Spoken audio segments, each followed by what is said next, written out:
So I thought we saw a very cool war between Persia and Egypt and both of their alliances in that last video. Unfortunately, just it didn't work out very well for Persia. So yeah, I mean, things are a little bit different now for Persia. Persia lost quite a bit of strength in the Arabian Peninsula. Just definitely not looking the same. But Turkey got popped back out, right? Oh, actually, Turkey had this land for a while, I think. Yeah, Turkey has been around for a little bit longer. Anyways, also Botan was released, I think. Were they? No, they've been around. They've also been around. Never mind, that's just crack. But we have a few wars that have popped up. Norway versus Revolutionary France. Really like this war because potentially it could give Norway even more power. Especially because I really am just, I'm a little bit upset at Revolutionary France. I don't like how they have so much power when they haven't done anything all campaign. They've been really, really, really boring. Like I don't know why they haven't declared any wars. They haven't declared on Normandy or Burgundy. They just haven't been that threat that I wanted them to be. If they're this powerful, they should have been more entertaining. But right now, Revolutionary France is going straight after Belgium. The thing is, though, Norway has Belgium and Austria on their side, so I don't see this going very well for Revolutionary France. Austria is going to be pretty preoccupied with destroying Serbia, but that won't take very long. They'll take them down quite easily. I'm thinking pretty fast. The Netherlands versus... Oh, that's still going on. Okay. Another Danish-Swedish war has occurred, even when both these two nations are not as powerful as they once were. The other big war is Peru versus Mexico. So that truce has been up, and we'll see what happens. Again, it's like just continuing to be this like eat away at Mexico, where it was like Peru declared war in Mexico, then it was the USA, then it was just back and forth ever since then. So Peru needs to get up regiments, obviously, towards this location. Haiti is on Peru's side, so we'll see how much the island country can help out. Now, Peru's not fighting this alone. They're not fighting against Mexico alone. They're also having to fight Alaska, which is 67 stack is up there already. This could also, be trouble for the Americans, because I'm sure the Americans wanted to also expand towards Alaska and California, but they didn't really have the time to. The USA had peaced out with Revolutionary France. They weren't able to take over these provinces because I don't really know why. I'm not too sure exactly. Sardinia Piedmont is after, it looks like, Genoa here. Yes, they are. And is there anything else? No, that is it. There is actually a very interesting war going on in East Asia that just occurred. Let's go and check in on that, actually. So Tibet is involved in what? Wow. All right, so we've got multiple surrounding nations versus Shu, Zhu, and Shun. I think I might have pronounced all those right. I don't really want to, say I did, but I'm kind of happy that, I feel like I got somewhat close. I would say that would be Zhu, right? I hope so. I don't know. Anyways, Tibet is somewhat of a force. I don't think that they're as big of a force as they once were. They were able to fight back Qing, but Qing is still somewhat... maybe not. I don't know. At the time when Qing and Tibet were fighting, which was about 2 videos ago, I thought Qing had a much bigger military, but I don't know. I'm not 100% about that. Anyways, Tibet is moving towards Shu lands, whereas Min and whoever else might be involved... Yi might be going after Shun at some point, but we'll see. I can't wait to see what happens to Japan. Japan hasn't really done much. Again, we're about 24 years away from the end of the campaign. Actually, no, we'll probably end in... I think I started this campaign saying I'd end in 2015. We'll probably end in 2016 now. It's not a big deal. Another year's, nothing. But yeah, we'll probably end whenever the date is when I'm recording this video. So yeah, we're about 25 years away. Yeah, it's March. Okay, so Norway just happened to peace out with Revolutionary France. They did take over kind of Brittany lands as well as northern French lands here, 2 provinces. So they grabbed 4 provinces in total. Again, I cannot believe the Norway that we're seeing. Obviously, I don't think Norway's going to be able to catch up to Russia, but it is nice to see kind of this different force gathering all this power.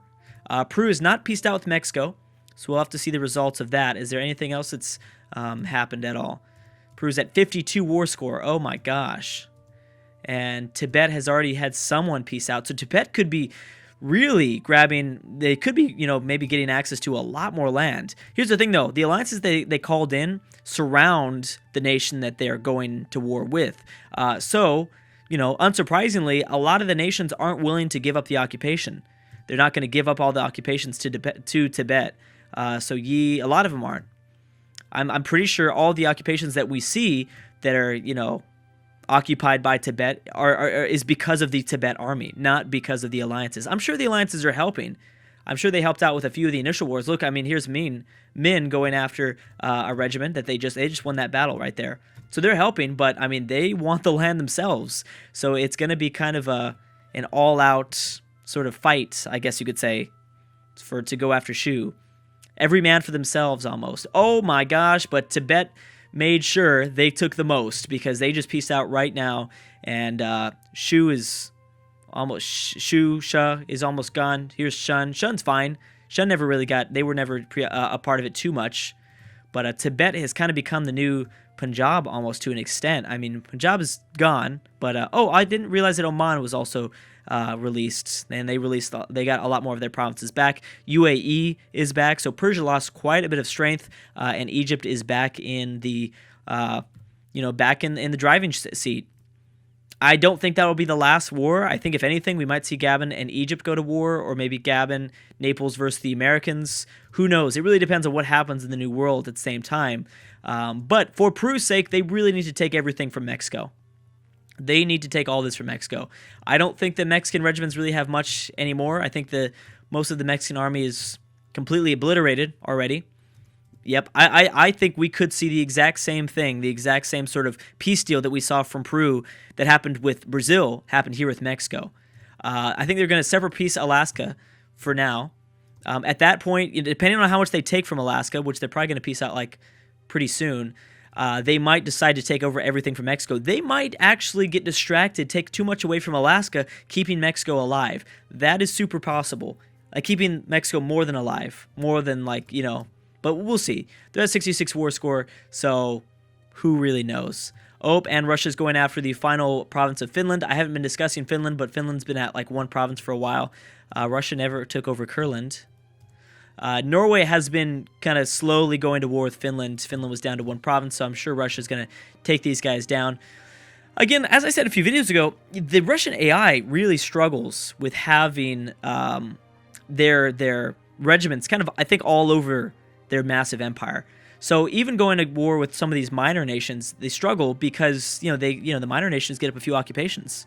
They probably get up a few forts, and that kind of shifts the war. And then slowly war exhaustion's ticking up. So all this has somewhat of a big impact. Russia going after. Oh, we saw that. Wondering if Russia and Norway might ever go after it. Russia doesn't really have the alliances, but Norway kind of does. The thing is, I think Norway would find themselves pretty distracted. Right now they're in continental Europe, Western continental Europe, I guess I should say. They're in obviously Norwegian Britain. There's really not that many troops in Scandinavia, which would be an issue. Does everyone still hate Prussia? Yes. The problem is that Prussia was never able to get that military alliance with Russia. That would have been kind of the big difference maker. Nepal, surprisingly, has got a lot of alliances. So does Tibet. They're probably going to fight Qing at some point very soon. Sardinia Piedmont still is not pieced out with Genoa just yet. How are the Philippines doing? The Philippines might lose this. They might be destroyed completely. I don't know, though. And we have a time of peace. Oh, bam, there it goes. So it was the alternative. It was Peru didn't take anything away from Alaska, California. They did focus on the right thing, and they took everything from Mexico.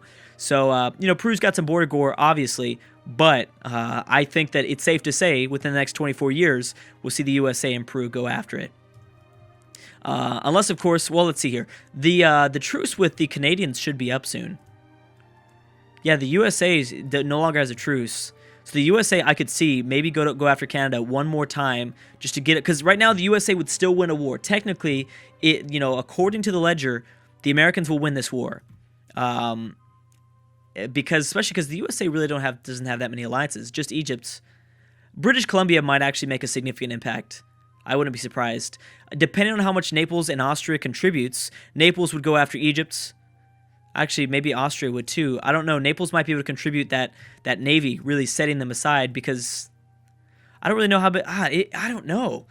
It would depend on how much of a navy that Egypt has. I don't think they have much at all. I know Naples does. Naples and Norway are the dominant powers in terms of naval force limit inside of Europe.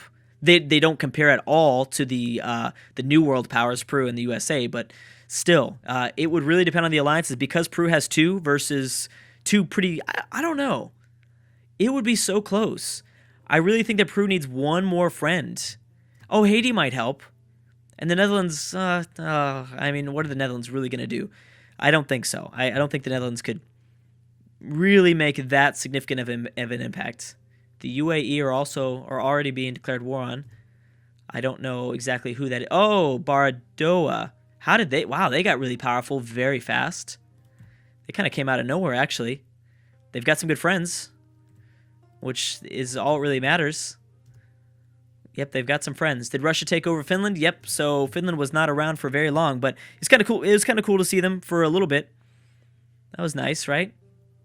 I thought that was nice. Spain still dealing with rebels. Noble rebels this time around.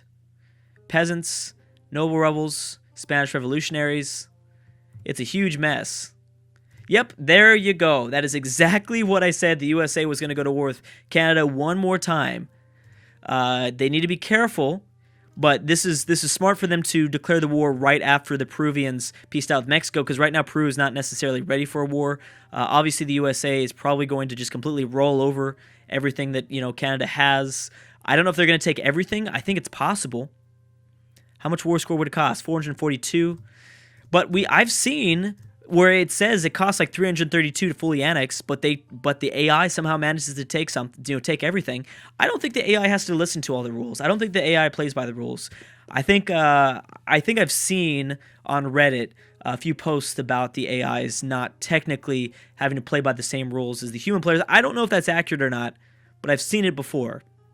So maybe that's just to us. Maybe like to a human player, in order to take over all of Canada, it would cost 442 war score. But for an AI, maybe because they're not as good at negotiating, they don't need to worry about that sort of score. They can just jump right into it.